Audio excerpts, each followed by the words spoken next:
Wikang Pilipino sa Akademya, Sandigan ng Kaalaman.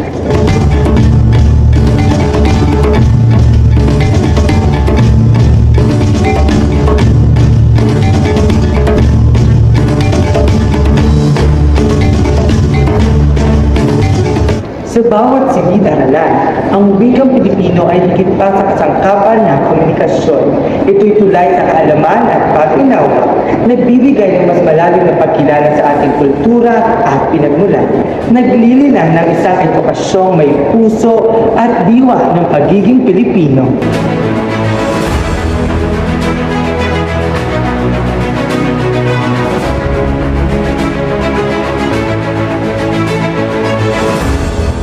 Ang paggamit ng wikang Pilipino sa pagtuturo ay nagpapalalim ng pakikipag-ugnayan ng mga mag-aaral sa kanilang mga guro at mga aralin. Nagbibigay ito ng mas makabuluhang pagkatuto kapag ito'y nakaugat sa sariling wika. Sa pag-usbong ng globalisasyon, ang wikang Pilipino ay nababaliwala na sa edukasyon.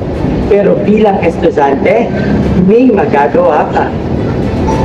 Una, makipagtulungan sa mga guro at paaralan upang mas palakasin ang paggamit ng wikang Pilipino sa araw-araw na klase.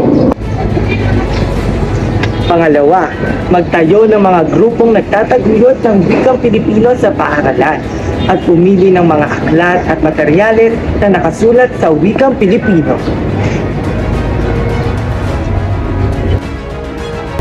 Pangatlo, maging aktibo kalahok sa mga kampanya, pagtitipon at mga proyektong nagtutuon sa pagpapalakas ng wikang Pilipino.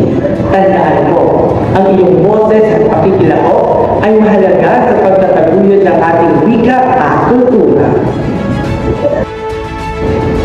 Pang-apat at panghuli, sa pamamagitan ng mga simpleng hakbang na ito, maaaring mabago ang mga nakagawian at mabigyan ng halaga ang wikang Pilipino sa akademya.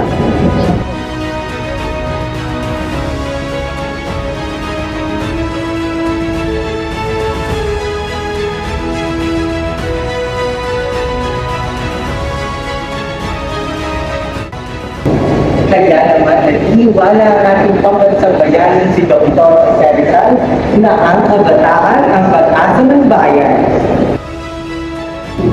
Sa pagkakaisa at pagsumikap, may papakita natin sa buong mundo ang halaga at ganda ng ating sariling wikang Pilipino.